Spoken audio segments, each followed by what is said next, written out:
L'Inde s'ouvre d'une manière singulière à la République démocratique du Congo. Le pays est le nouveau territoire inscrit dans la cartographie du voyage d'exploration diplomatique d'Eleonard Shokitundu. En terre indienne, le vice-premier ministre, ministre des Affaires étrangères et intégration régionale, arrive avec l'engagement de relever le défi du développement intégrateur de la RDC et resserrer les liens de coopération déjà existants entre les deux pays.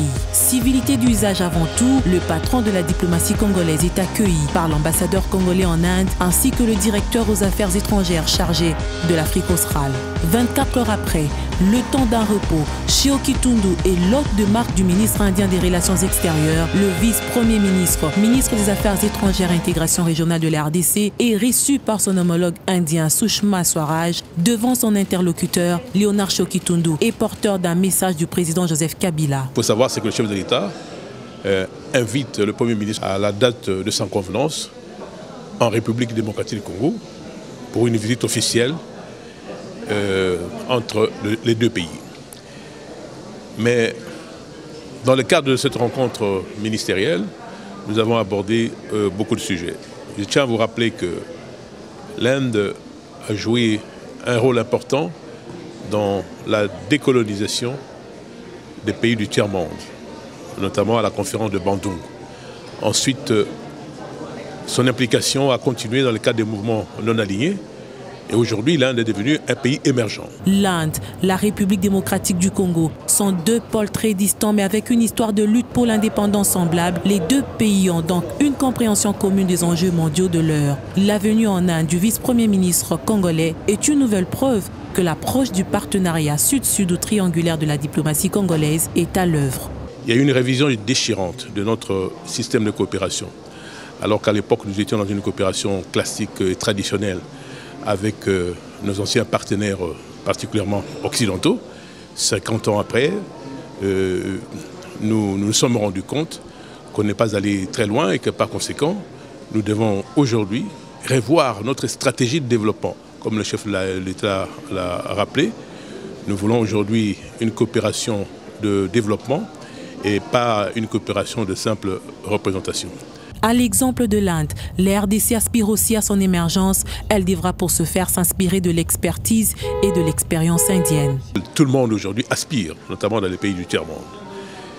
Et par conséquent, ce pays a vocation, a même l'obligation, dans le cadre de la solidarité internationaliste, d'accompagner les autres pays du tiers-monde sur le chemin de l'émergence. C'est pour cette raison qu'il est important de venir discuter avec les autorités indiennes pour voir, dans le cadre bilatéral avec la République démocratique du Congo, de quelle manière la République indienne, le gouvernement indien peut aider la République démocratique du Congo à exploiter les ressources énormes dont nous disposons. Nous ne disposons pas de l'expertise en matière de leur exploitation. C'est pour cette raison que nous avons discuté avec la ministre pour voir l'Inde apporter son expertise dans l'exploitation de nos ressources. Et pour y arriver, une ligne de crédit pour des projets intégrateurs est disponibilisée dans le cadre de la coopération entre l'Afrique et l'Inde. La République démocratique du Congo est comptée parmi les bénéficiaires de cet appui. À cela s'ajoute la dotation du gouvernement indien à l'Afrique pour l'accompagnement dans la transition énergétique dont l'enveloppe financière est estimée à 2 milliards de dollars américains. La RDC devra pour ce faire ratifier son adhésion à l'Alliance solaire. L'Inde est sérieusement préoccupée par la situation politique en République démocratique du Congo. En tant que vieille démocratie du monde, l'organisation des élections RDC est un sujet à réflexion pour elle. Sa commission électorale va apporter son expertise à la CENI pour la réussite du processus électoral en cours. L'Inde dispose d'une expertise importante en la matière. Pour vous donner une idée, l'Inde a enrôlé 883 millions d'électeurs, alors que nous sommes déjà seulement à 45 millions. Pour vous donner une idée, donc, et sur d'autres plans techniques et même logistiques, l'Inde est disposée à apporter le concours à la CENI au moment où nous sommes en train de finaliser le processus électoral dans notre pays avec la publication du calendrier. Sur la table des discussions de ces deux personnalités, les questions multilatérales qui ont découlé à des avancées très significatives pour les deux pays. Nous nous sommes félicités mutuellement. Le gouvernement de la République démocratique du Congo a apporté son appui à la candidature du gouvernement indien à la Cour internationale de justice. Et nous avons remercié le gouvernement indien par rapport à son appui à notre candidature comme membre du Conseil des droits de l'homme. Enfin, à la fin de notre entretien, Madame la ministre des Relations extérieures de l'Inde et moi-même, nous nous sommes accordés sur le maintien des consultations régulières entre nos deux gouvernements afin de renforcer les relations bilatérales entre nos deux pays. Autre moment clé de ce périple indien, la réunion importante avec deux partenaires du secteur privé et public sur le projet de construction du barrage de Katende et celui de Kakobola. De manière succincte et claire, le tableau sur l'évolution du projet a été peint au vice-premier ministre, ministre des Affaires étrangères et intégration régionale de la RDC. Il ressort que Katende sera opérationnel d'ici à 2019. La nouvelle suscite l'espoir pour la desserte en énergie dans ce coin du pays. Aujourd'hui, on a obtenu l'assurance que Katende sera effectif d'ici 2 ans. Je crois que je peux dire fin 2019. Et que ce n'est plus des promesses en l'air, mais que cette fois-ci, c'est une promesse vraiment réaliste et réalisable. Parce que tous les moyens sont réunis, à la fois financiers, techniques et logistiques. Donc par conséquent, nous pouvons être rassurés.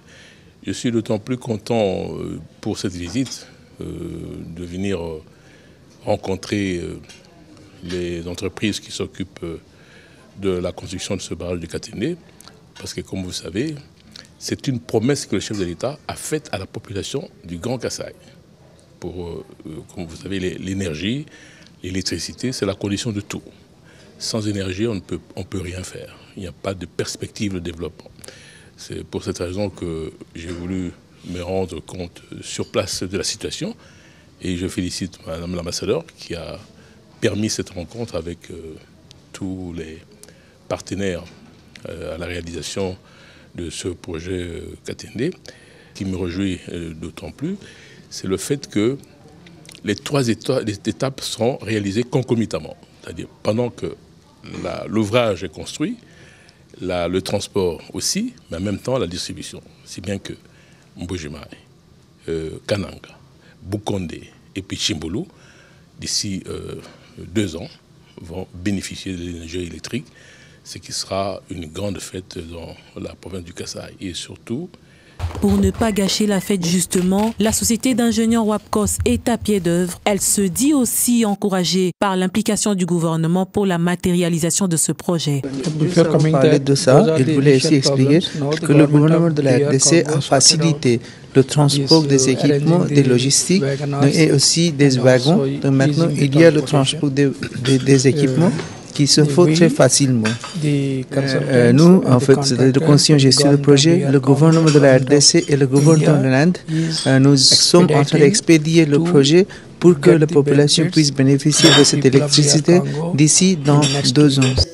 Une autre marque d'honneur envers le patron de la diplomatie congolaise, c'est ce dîner offert par l'ambassade de la RDC en collaboration avec la Fédération de l'Association des petites industries FACI. Une soirée des convivialités à laquelle a pris part le corps diplomatique accrédité en Inde. Occasion pour le vice-premier ministre de transmettre les salutations chaleureuses du chef de l'État et du peuple congolais avant de présenter la situation politique qui prévaut en RDC. Concernant la situation en République démocratique du Congo, mesdames, messieurs les ambassadeurs, après avoir pacifié, stabilisé et lancé les bases du développement socio-économique de notre pays,